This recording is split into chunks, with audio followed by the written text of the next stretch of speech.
Om.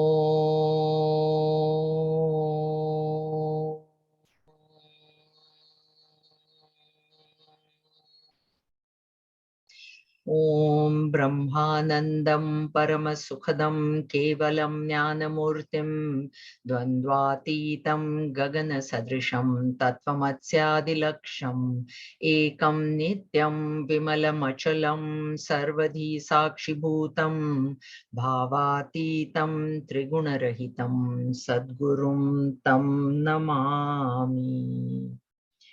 Om Sadashivasamarambham Shankaracharya-madhyamam Asmadacharya-paryantam Vande Guru-paramparam Shruti-smriti-purananam Alayam Karunalayam Namami Bhagavat-pada Shankaram Loka-shankaram Shankaram Shankaracharyam Keshavam Badarayanam Sutrabhashakrutau Vande Bhagavantau Punah Punah.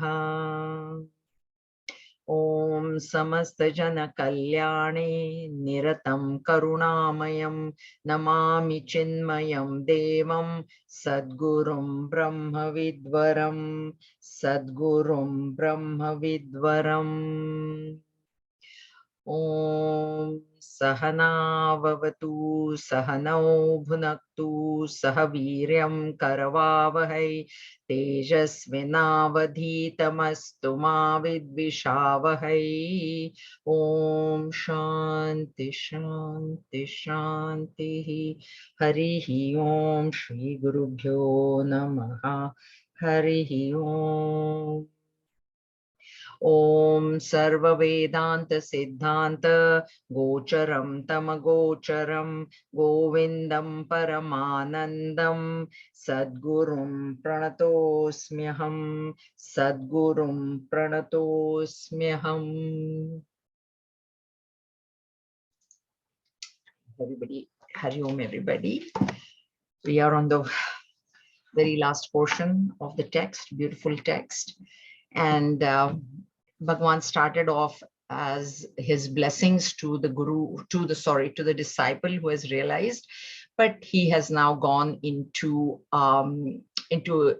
explaining, trying to describe the characteristics of a Jivan Mukta Purusha, a realized person, a self-realized master. And in that, we are on verse 553. It doesn't have a meter. Na eva indriyani vishayeshu niyuktam eshaha na eva apayuktam upadarshana lakshanastaha na eva kriyafalam ishata api avekshate na swananda sandra rasapana sumatta chittaha. He does not direct the sense organs to their objects, nor does he detach from these, but he remains like an indifferent onlooker. His mind being drunk with wine of bliss of the self, he holds not the least regard for the fruits of action. There's a word which we heard in Bhagavad Gita describing the Bhakta, also the Gunatita Purusha, Sarva Rambha Parityagi. Sarva Arambha Parityagi, one who has given up, literally translated, one who has given up actions. One meaning of that is one who has given up the doership and enjoyership, but one who does not, Arambha is begin. So one who does not initiate any action. So this is what this is. Na eva indriyani vishayeshu. The sense organs are not initiated towards enjoying the sense objects. He doesn't initiate any kind of it. Even if there are things which he likes, he does not initiate. We have already seen in one of the previous verses, parecha. Maybe somebody else's desire is to give him things that he likes. And if that is done, he will accept. It's not like he's going to say, oh, no, I'm real. You don't. No. For the desire of the fulfillment of the desire of the other person, he will accept. So he doesn't initiate anything. Niyuktam esha, but he doesn't turn away from them. Turn away means what? When they are offered to him, okay, I will accept. And I've given you the example of Swami Tapon Maharaj.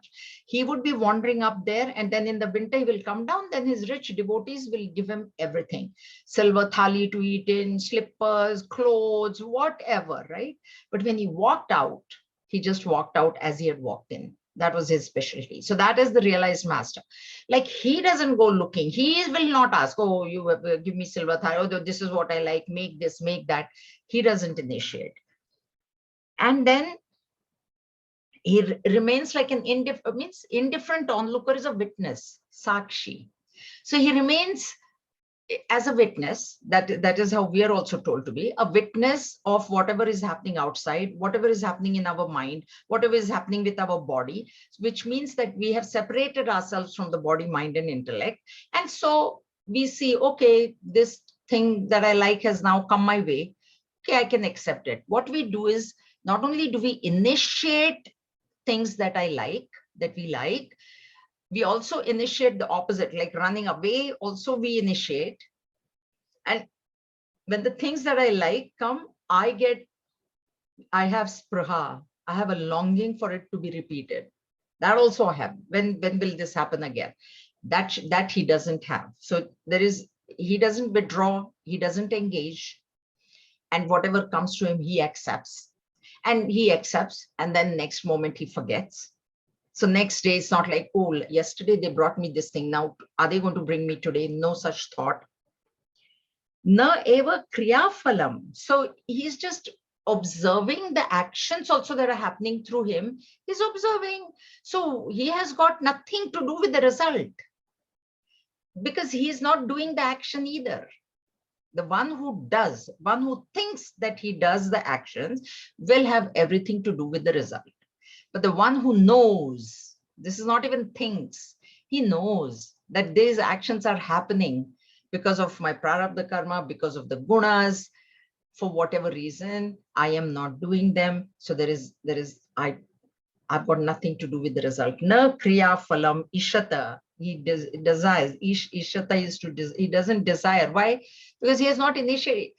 One who desires a result will initiate action. If he's not initiating any action, means that result he's not desiring. So when the action happens and the result comes, is okay, fine, it came, that's fine. And if it didn't come, fine, that's fine too. Because he is already drunk with the wine of bliss, not real wine, but bliss. He's in his bliss. He has recognized himself to be the source of that happiness, which we are looking outside in the world. We think that happiness is there, and that's what we are doing. He has recognized himself to be that happiness. He's not going to be running after anything at all. Laksha lakshagatim tyaktva yatishteta kevalatmana shiva eva swayam sakshat ayam brahma viduttamaha. He who has renounced the anxiety to reach the goal and never to deviate from it, and lives as the absolute Atman, indeed he is Shiva himself, the best among the knows of Brahman. Why has he renounced the anxiety to reach the goal? Is because he has reached the goal. This is a description of a realized master. He has reached the goal. If there's a destination that I want to go to, once I reach there, will I have any anxiety? So for him, he has reached the goal that he wanted to reach, which was gaining the oneness between Jiva and Brahma. He has gained it. Now there is no more anxiety. And then he just remains. He absolute, indeed, he Shiva auspiciousness. Here Shiva means not that he became Lord Shiva or anything like, he became one with the pure consciousness. His auspiciousness, because Brahman is auspicious. That's why if he has become Brahman, then he is also auspicious.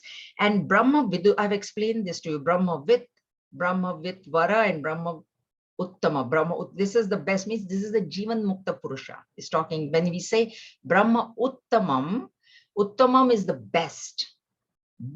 And the best is to realize here, here and now become a Jivan Mukta, not after not after the body drops. So he is a Jivan Mukta Purusha, reached his goal.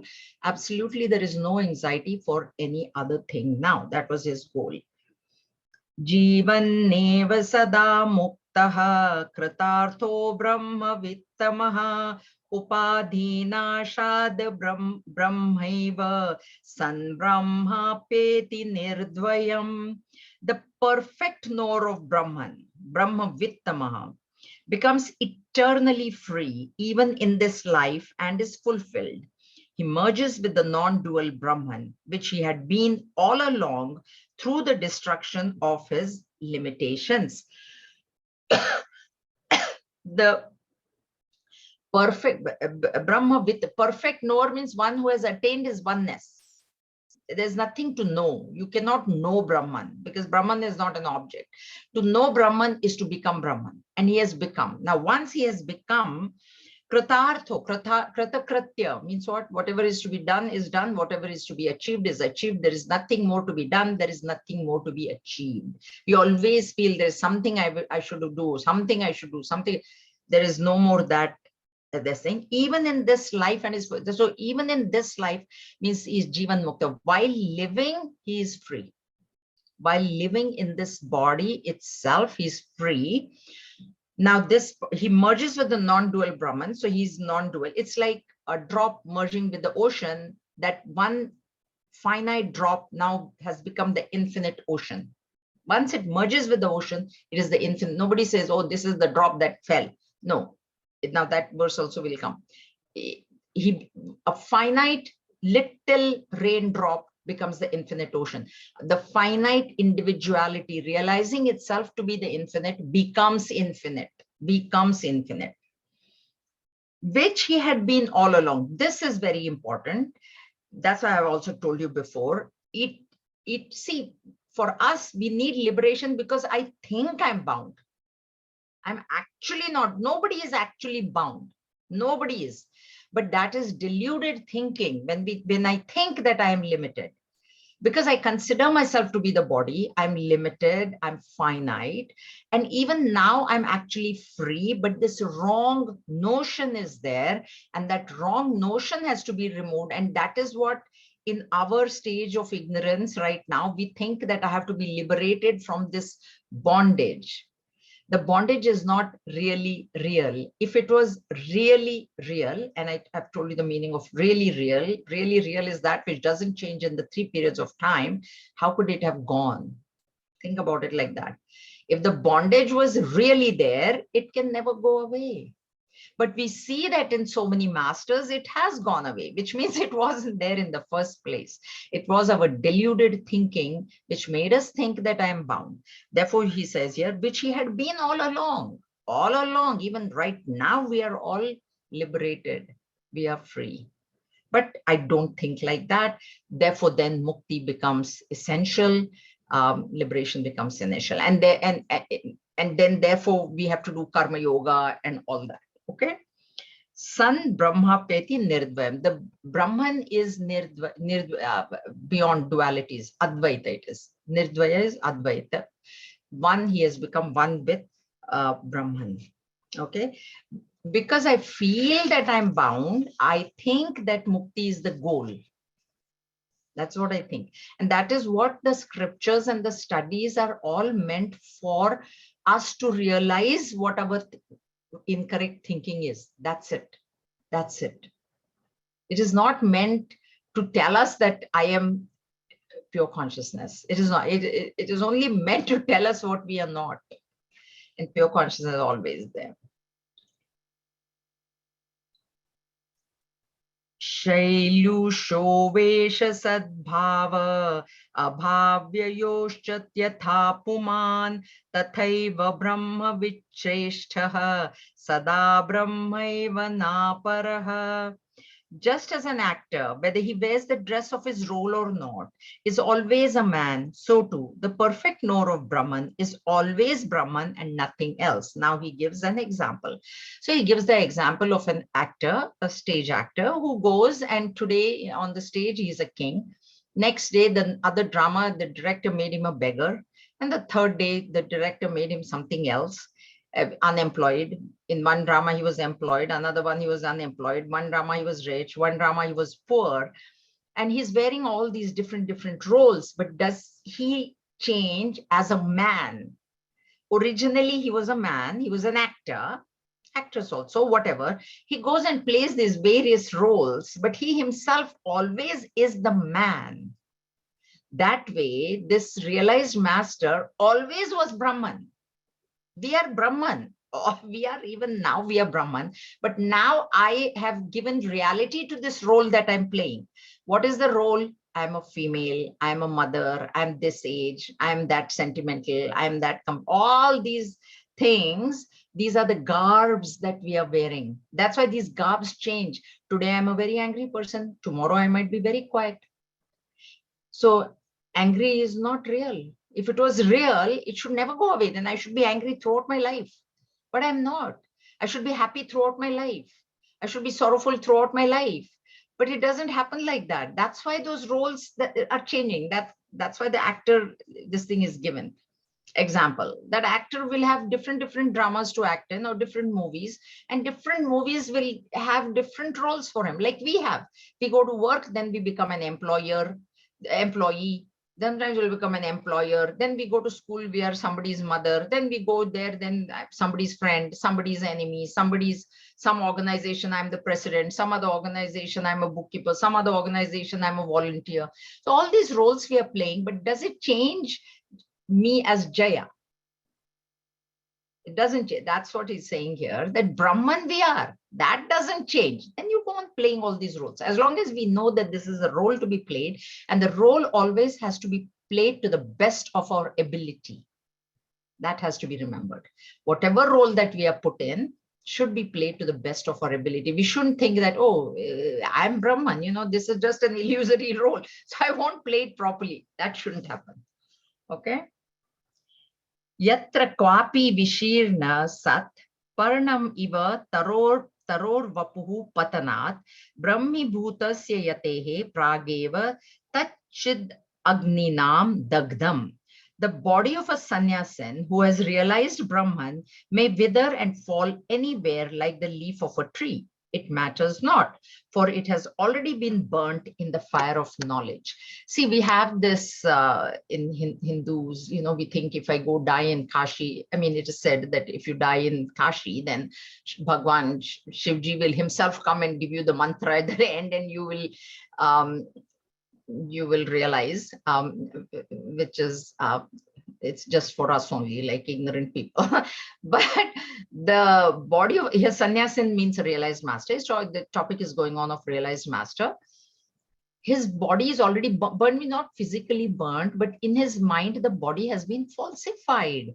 Now, once that body is falsified, it's no longer true for him, because he has recognized himself to be Brahman. Then let it fall in a gutter, or in a Kashi, or in somewhere else, or in the, it doesn't matter to him. It matters to us. Why? You know why? Because we think the body is very real. That's why it matters.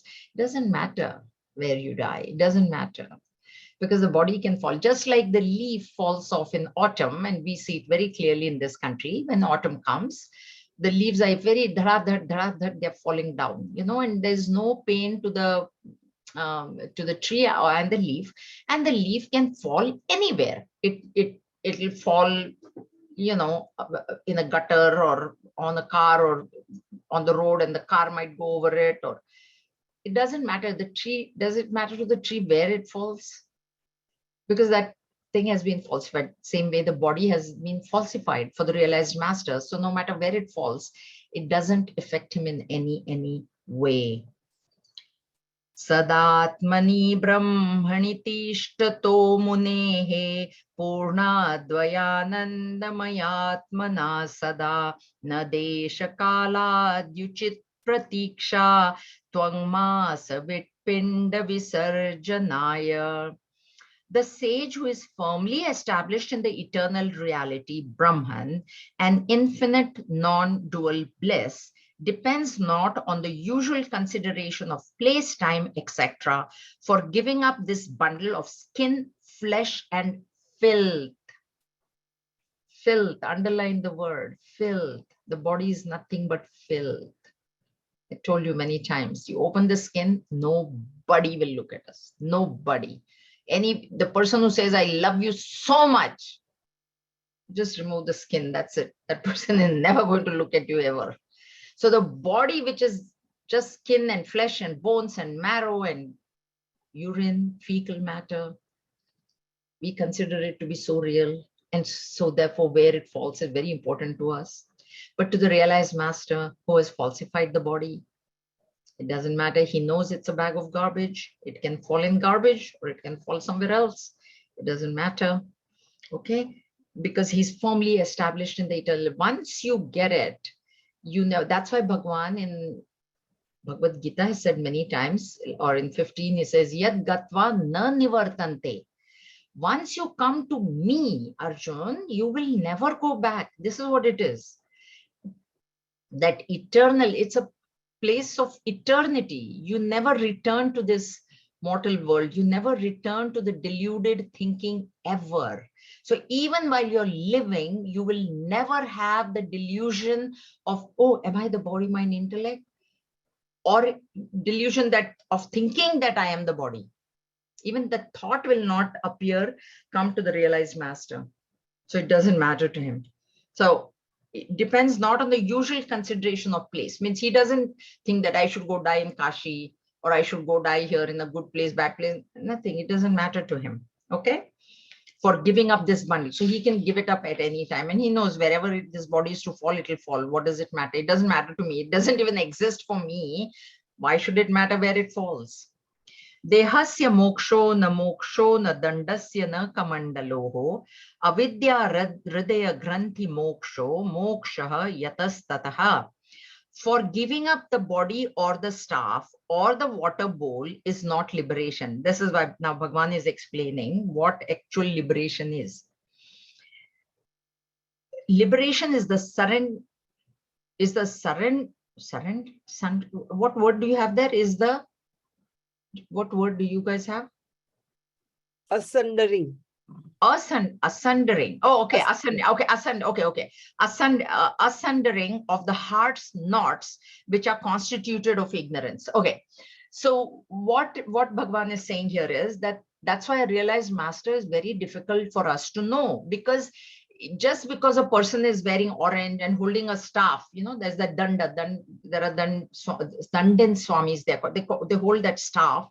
And then they have a kamandalu, that is the water bowl. Whatever, they have just one kamandalu, and in that they'll take food and water and everything. So if a person is wearing the garb, means the outside garb is not a criteria for the person to be liberated. Like just because he's wearing an orange cloth, even in Bhaja Govindam, Bhagwan has said that he shaved his head off and then he's wearing orange and then he's got a staff in his hand and then he's got a begging bowl and he's begging. That doesn't mean liberation. Liberation is the cutting asunder. That is the word, A-S-U-N-D-E-R. Cutting asunder. Cutting asunder means very firmly cutting off the Hriday Granthi. This is from Mundaka Upanishad. Bhagavan has said it, I think, somewhere, Gurudev. Anyway, it is from Mundaka Upanishad, where it is said that liberation is the cutting asunder. Means what? Falsifying, negating the three knots of the heart and the Hriday Granthi. Granthi knot, Hriday heart. So the three knots are avidya, kama, and avidya, desire, kamana, avidya, kama, and karma. These are the three knots. Okay. First, origin is avidya. What is the avidya? What is the ignorance? That I am the body. That is ignorance. I am body, mind, intellect falls under ignorance. It is not knowledge. We think it's knowledge. I know myself very well. I know my body very well. And we think that is knowledge. That is not knowledge. That is ignorance. And because of that ignorance, what is caused is a desire in the mind. Because I am the body, I'm something separate from the world. Because I'm the body, the world has got things which will make me happy. And that is what is creating desire in the mind. And then that desire is initiating an action. It is the desire which initiates action. But what is initiating the desire is the identification with the body. And so avidya is the first, or avidya you can also consider to be the vasanas. So the vasana is triggering the thought, which is a desire, and thought, which is thought and desire, one and the same. They are triggering the action. These three knots have to be cut asunder, and we need not go, oh, let me do avidya first and then, no, no, no. First, you only do avidya by vidya. Antidote for ignorance is knowledge. It is not action, because action is a child of ignorance.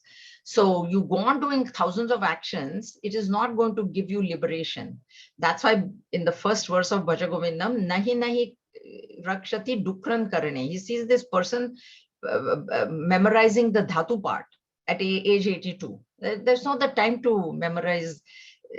Just now somebody told me, they started to learn, she's a bit older than me. She started to learn classical music now. What is the point?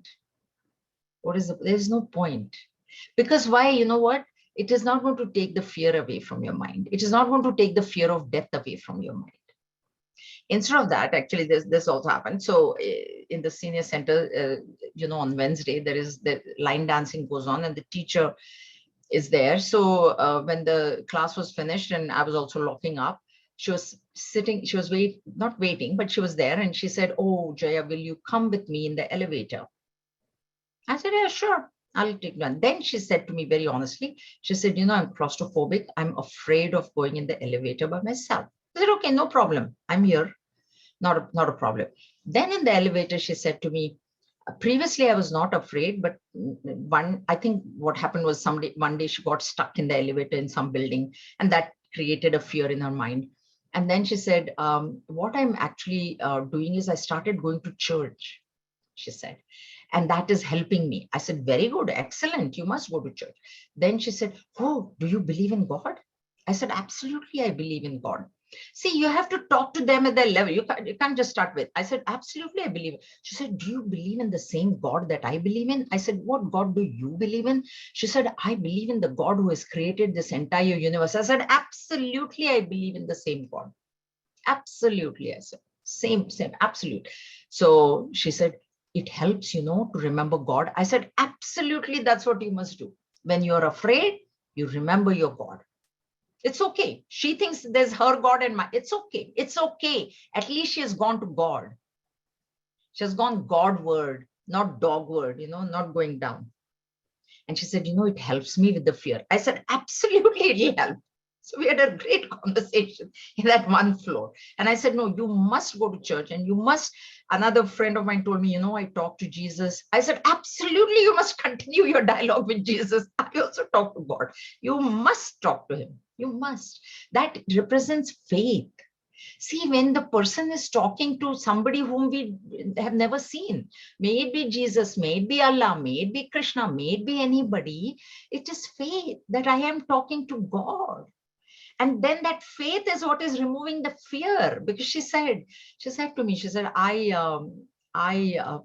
feel better when I feel, because I'm sure there are occasions when there is nobody there. Now that day I was there, so I went with her in the elevator. Another thing also I will tell you, this happened just 3 days ago. I get that's why all my classes have to tell these two stories. A lady wrote to me, she wants a book from the ashram.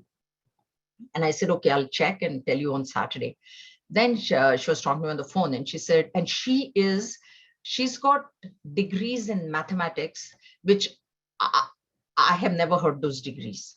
Because she has sent me she teaches in Langara College, and she has sent me emails from her work email address, and underneath her name, there's a whole slew of degrees.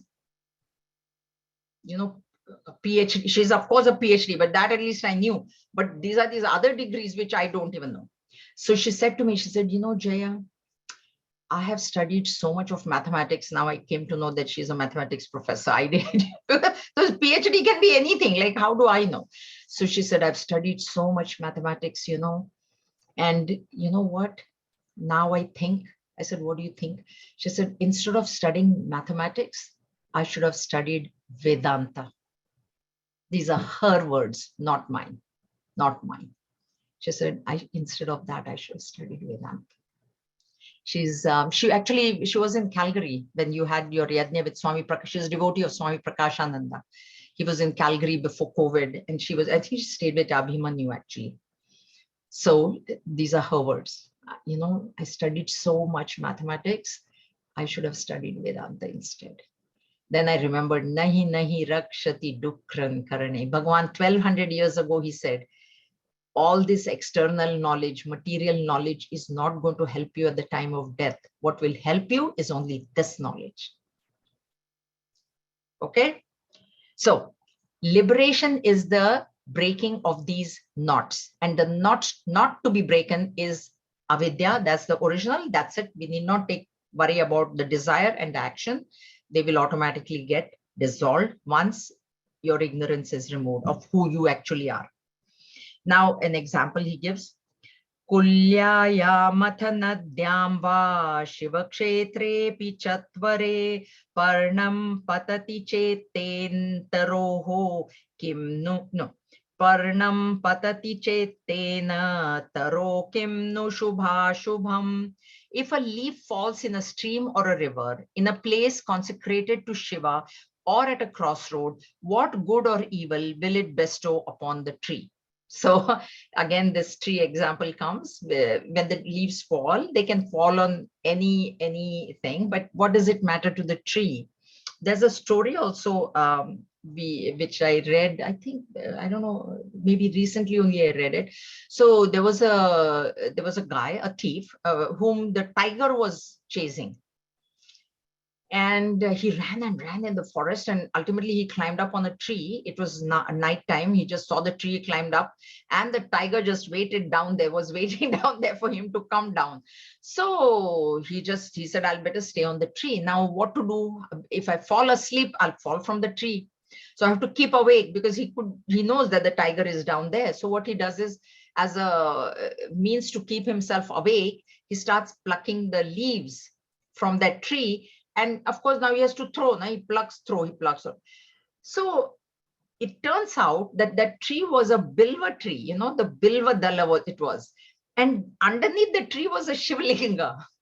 So that whole night, even though he did it out of fear, he did it to keep awake. He had no idea that there leaves of bilva leaves. He had no idea that there was shivling, but he all of them fell on Shivlinga. So Shiva blessed him, and his life was spared. So the idea is that even if you don't know, even if you do, this is how compassionate God is. God knows. He didn't say that. That's why even we have the story of Ajamil. He says Narayan in the end, they said he was calling his son. He wasn't calling. He said, no. He forgot my name, but I cannot forget my name. So Vishnu says he has to come to me now. He has taken my name. But please remember that name will not come. You have to practice. So here, again, the same example is being given. The leaf doesn't matter where it falls. It doesn't matter to the tree. That way, it doesn't matter to the realized master where his body falls.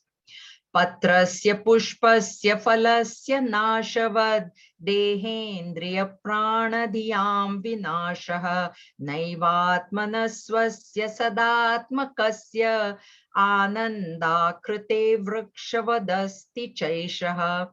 Like the destruction of a leaf, flower, or fruit to a tree is the destruction of the body, sense organs, pranas, and intellect. The Atman, the eternal reality, is never affected. It is the embodiment of bliss, which is one's real nature and exists like the tree. This verse is in one of my other classes, I told you, what is the manifestation? What is the meaning that I am Satchitananda? What does it mean? How can it be shown?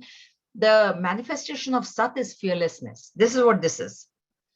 So just like the tree has, flower, leaf, and fruit, and they fall, and what happens to the tree? Does the tree die? Does anything happen to the tree? Nothing. That way, this body's senses, pranas, means body will fall. It will fall. You cannot change that. It can never be avoided. But nothing happens to the eternal reality, which I am. And that's what has to give us fearlessness, that it's okay. There will be death, but it will not be my death. I will not die. body will die for sure. And even death of the body is not body. The body dies. Dies means what? It mixes with the 5 elements. So actually there's nothing like death. The soul never dies. Atma never dies. Jiva never dies because it's a part of Bhagwan. So it never dies. And the body gets recycled. So where is the death? That's why you have to think. This is what Vedanta teaches us. Pradnyana ghana ityatma lakshanam satya suchakam anudyopadhikasyaiva kathayanti vinashanam. The embodiment of consciousness. In these words, the scriptures indicate the nature of the self, establish its reality, and voice the destruction of apparent conditionings only. Apparent conditionings. Underline the word apparent. Means what? Means that conditioning is not real even now. It is only appearing. The body is only appearing. It is not real. Therefore, apparent conditionings. Not real conditionings. The destruction of the real conditionings happens. And the eternal real is not like that.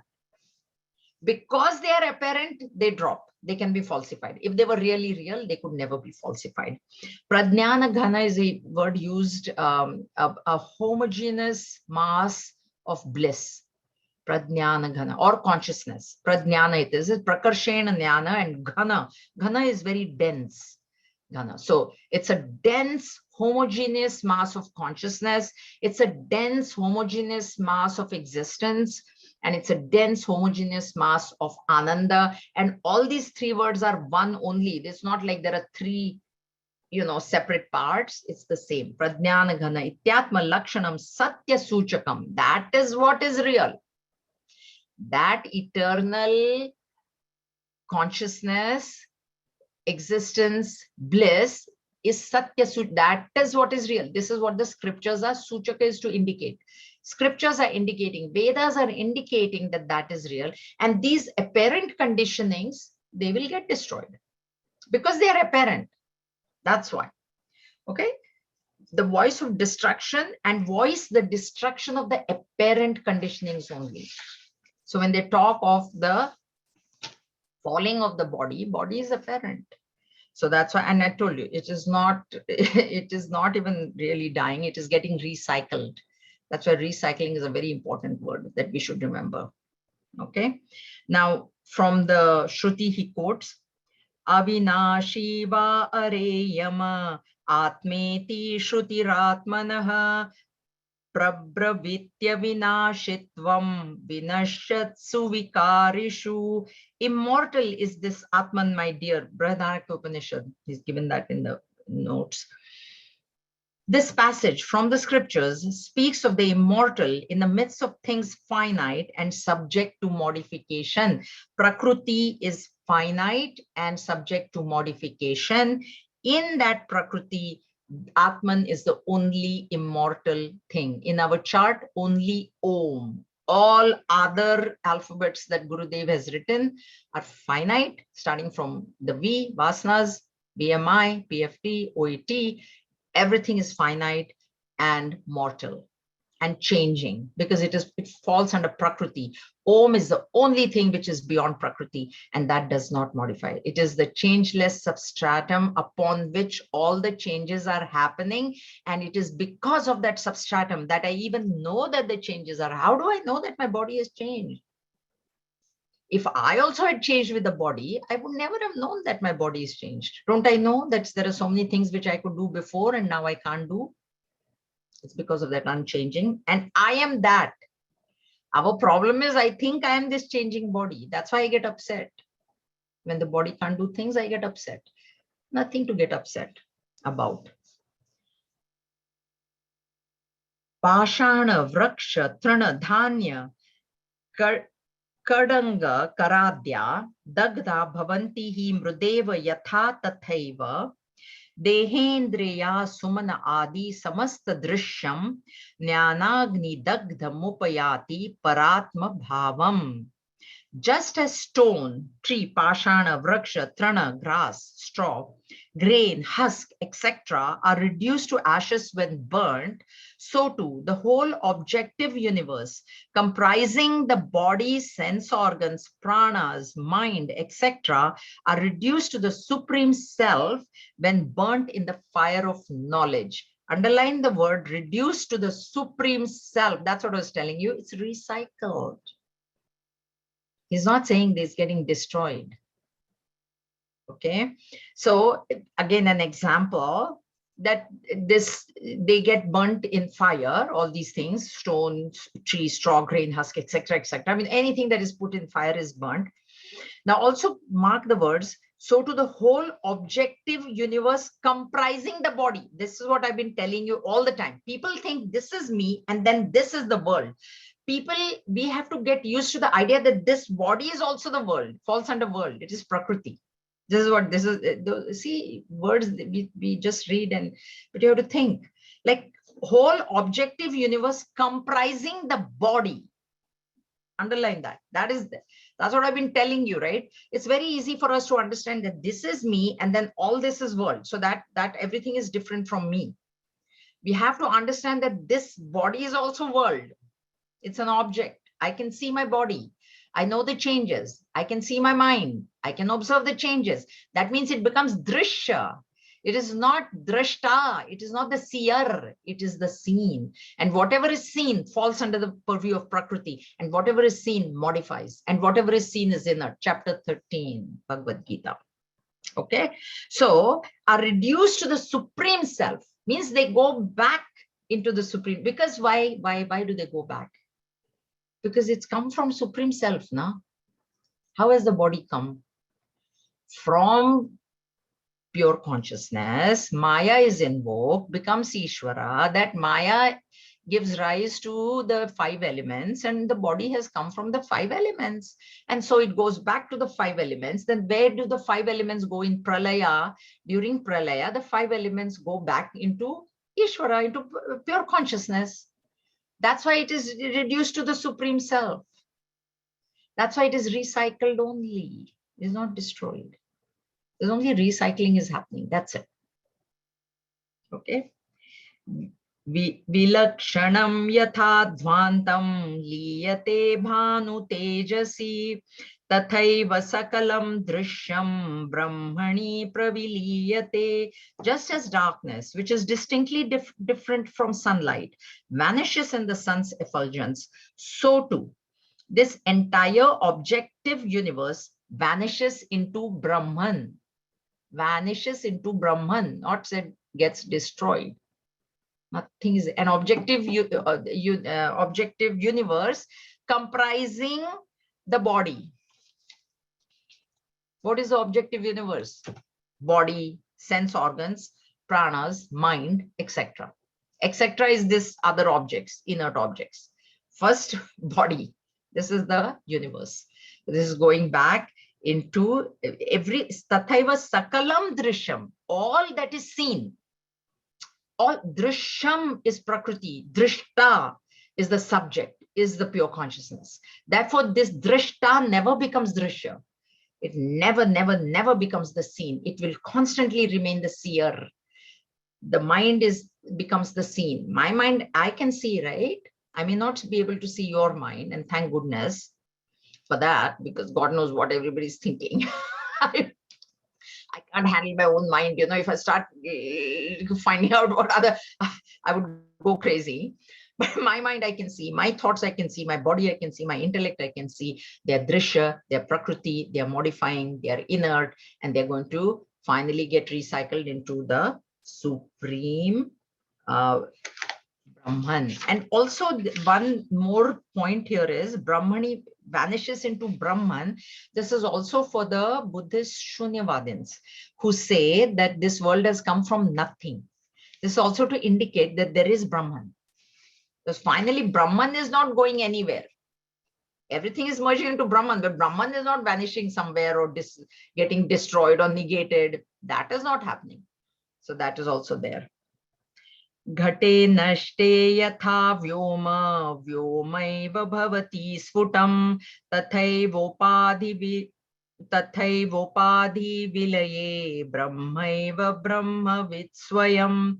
Just as, this is Chandogya Upanishad, from the pot, any kind of pot and clay example is come from Chandogya. Just as when a pot is broken, the pot space becomes the limitless space, so too, when the conditionings are destroyed, the knower of Brahman becomes Brahman itself. This is the technique that Nisargadatta Maharaj has used. His book is there, I Am That. So he says, we consider this to be a pot space, or I consider this to be a dense space. Now, what will happen when these walls, if I break these walls, what will happen? Will I be able to tell that this is the dense space, or it's going to just be merged with the other space in the condo, right? Pot. So you think it's the pot space, but when that conditioning breaks, it merges into the total space. Same way, when this conditioning, because of this conditioning, I think I'm inside this body. That is a thought that I have right now, that I am inside the body. That needs to be reversed to body is inside of me. And that last me is with a capital M. Okay. So ghate nashte yatha voma. Ghate nashte. When the pot gets destroyed, the space merges into the total space. Right? So far it was a small pot space or a big pot space, but it merges. Same way, when these conditionings are destroyed. So when do they get destroyed? When the subtle body leaves the gross body. Okay, that is what it is. Now, Kshiram kshire yatha kshiptam tailam taile jalam jale sanyuktam ekatam yati tathatmanyatma vinmunihi. Just as milk poured into milk, oil into oil, and water into water, each becomes united and one, so too he who has realized the Atman becomes one with the Atman. This verse is to elaborate on yad gatva na nivartante. So it is compared, even in Tattva Bodh, he has given this example. See, when there so many rivers come and merge into the ocean, can you ever separate that river from the ocean then? Can you say, oh, this much water is Ganges and this much water is this river and that river? No. Water mixing with water, or oil with oil, milk with milk, once it is merged. So I thought of a little story here. So when we were young, my aunt used to live in a place called Dharwad. Dharwad is in Karnataka, and it's a small place, it's not a big city, it's a town. That time, now it's a bit big, but anyway. And some of you can maybe relate to this. The milkman would come with a milk carton, right? Doodh dene ke liye. So he would come there, and then one day he came and my aunt said, you know what, I'm expecting some guests today. Can you give me some extra milk? And he said, absolutely no problem. Just show me your faucet. Where is the tap? I can give you as much milk as you want.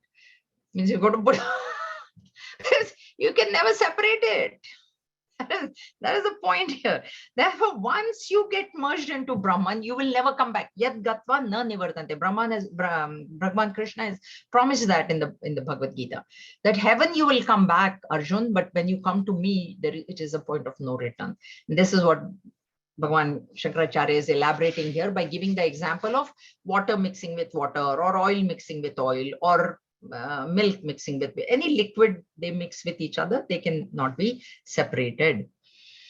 Evam videha kaivalyam sanmatratma khanditam brahma bhavam prapaddesha yatirna vartate punah. He does not suffer transmigration, having experienced seclusion as a result of being disembodied and becoming ever identified with the one reality, Brahman. He does not suffer transmigration, which we suffer because of our vasanas. That means he is freed from the cycle of birth and rebirth, freed from the cycle of samsara. That's why it is a point of no return. When we say point of no return to what? Return to this cycle of birth and death. That is the return. That return is not there for him. The state of Kaivalya, therefore we have a Kaivalya Upanishad, it is a state of aloneness. It is not a state of loneliness. You don't feel lonely. You are alone, and in that aloneness you're full, so you don't feel loneliness. Is a sense of incompleteness. A person feels lonely when he's trying to see, oh, should I phone somebody, should I watch some TV, something is lacking. That's how that person feels lonely. But when the person feels full, he's alone, he will never think, who should I phone? What show should I watch? What should I do? What should I do? He will never feel like that. That is the state of Kaivalya. That's why the Kaivalya Upanishad is there. It is a state in which there are no distinction of time, space, etc. These distinctions are in Prakriti, time and space. And when we transcend, when we become one with Brahman, we transcend time, we transcend space. Why? Because Brahman is all pervading and it is beyond time. It's similarly when we go into deep sleep, we transcend time, right? Because we sleep and we think we've slept only 5 minutes, but it's like 2 hours, or that is why we don't experience time in sleep. And that is one of the logical reasons to say that time is false, because in deep sleep, you do not experience it. If it was real, really real, quote unquote, really real, you should have experienced in sleep as well, but you don't. That's what tells you time is not real. And Brahma Bhavam Prapaddesha, and becoming ever identified with the one seclusion as a result of being disembodied, disidentified from the body. Oops. So disembodied means disidentified from the body, okay? And that's how he has got his identification with Brahman. Sadatmaikatva Vijnana Dagdha Vidyadivarshmanaha Amushya Brahma Bhutatvad Brahmana Kuta Udbhavaha. By realizing the oneness of the Jiva and Brahman, his bodies, gross, subtle, and causal, consisting of ignorance, etc., are burnt and he becomes Brahman itself. How can Brahman, the unborn, ever have rebirth? Another logical reason this is, when this Jiva Brahma Aikya is experienced, realized, bodies consisting of causal body is ignorance, right? That causal body is the cause of the mind and the body, physical body, gross body. So that causal body only is destroyed. Now, one is the causal body means cause is destroyed. How can there be another body? That's the question. The reason that this body is there, because there was a cause, and the cause was the causal body, which got brought in 15th chapter. We see that the transmigration of the jiva. So that jiva from previous birth has brought these vasanas in subtle form with it, because of which this body has been caused, because of which this body has been born. Now, when that causal body is destroyed, burnt in the fire of knowledge, not physically destroyed, but falsified in the fire of knowledge, then there is no cause. How can there be a body? That's what it is. And the one who becomes Brahman, that Brahman is birthless. So once you become Brahman, you become birthless. That also is another reason. We say it's beginningless, birthless, and deathless. That is how scriptures describe Brahman. Pure consciousness is described as birthless and deathless. Now you have become Brahman, then how you will have birth? You can't. You can't. Gurudev has given a little dialogue here. But Swamiji, how was it first born? It never was. Then what am I now? Nothing. Maya. Understand. What is Maya? Illusion. Illusion. Then why should I struggle to realize? So Gurudev says, we are struggling. We are struggling, right? That's why I told you, we are already free. But just be, you know why, what the struggle is? We are constantly trying to become something. Understand that. So by initiating action, I'm trying to become something. So I initiate action to make money. I initiate action to,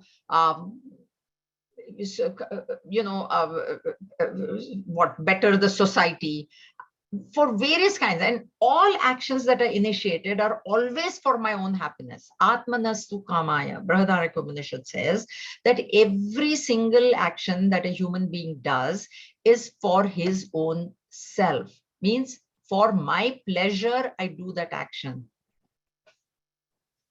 Now what is happening is, don't. Therefore, that word sarva brahma parityagi is very important. Don't initiate, just be. Whatever is meant for you will come to you. Whatever is not meant for you It's not going to come. So just be, it's very difficult. When you have a sattvic bent of mind, this becomes easy. Sarvarambha Parityagi becomes easy if the mind is predominantly sattvic. When it is rajasic, that rajasic vasana will push you, into action. That push has to be recognized. You have to recognize that, oh my God, this thing is pushing me to do this, pushing me to do that. And so the way to avoid that push is to increase sattva in the mind.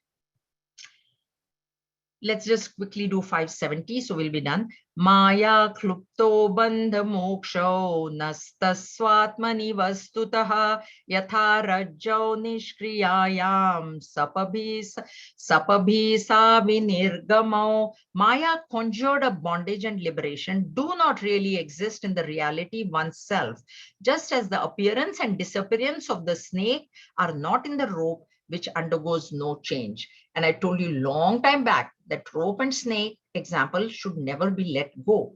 It's Bhagavan Shankaracharya's favorite example, okay, without which Advaita cannot be explained. That's it. If there is no rope and snake, no Advaita, no Vedanta, nothing. It can't be. So what he's saying is, this, you see the snake. So was the snake there in the rope before? Did the rope create the snake? That is the question here. And did the rope undergo any change? Did the rope initiate an action to show a snake to us? It didn't. It didn't. We, in our delusion, in this case of snake and rope, delusion is because there was not enough light. I walked into the room, and in that faint light, I took the rope to be a snake. When the light is turned on, is the snake destroyed? It never was there. How can it be destroyed?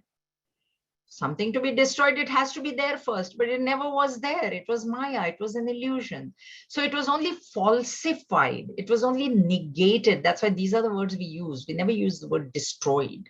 So it was falsified. Same way, this Maya conjured a bondage and liberation. Maya means it's an illusion. It's an illusion that I'm bound. And because I'm in that illusion and I consider that illusion to be real, I want to get liberated. I want to get liberated. So now I'm trying to do something to get liberated when I'm already liberated.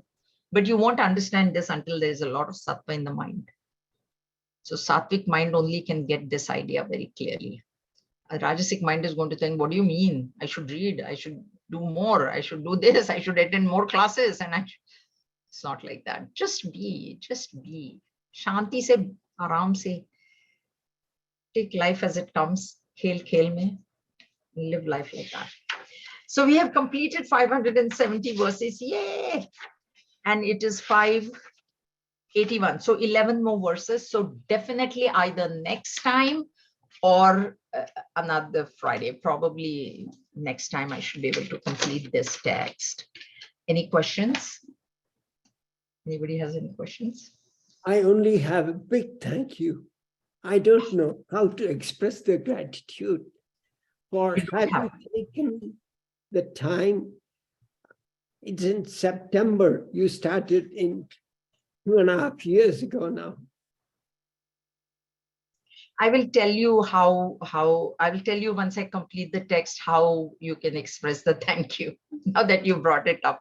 Okay. No, the disciple प्रजाभ्यः परिपालयन्तां न्यायेन मार्गेण महिं महिषाः गोब्राह्मणेभ्यः शुभमस्तु नित्यं लोकाः समस्ताः सुखिनो भवन्तु काले वर्षतु पर्जन्यः पृथिवी सस्यशालिनी देशोऽयं क्षोभरहितः ब्राह्मणाः सन्तु निर्भयाः ॐ सर्वेषां स्वस्ति भवतु सर्वेषां शान्तिर्भवतु सर्वेषां पूर्णं भवतु सर्वेषां मङ्गलं भवतु सर्वे भवन्तु सुखिनः सर्वे सन्तु निरामयाः सर्वे भद्राणि पश्यन्तु मा कश्चित् दुःखभाग् भवेत् ॐ असतो मा सद्गमय तमसो मा ज्योतिर्गमय मृत्योर्मा अमृतं गमय ॐ पूर्णमदः पूर्णमिदं पूर्णात् पूर्णमुदच्यते पूर्णस्य पूर्णमादाय पूर्णमेवावशिष्यते ॐ शान्ति शान्ति शान्तिः Harihi Om. Shri Gurubhyo Namaha. Harihi Om.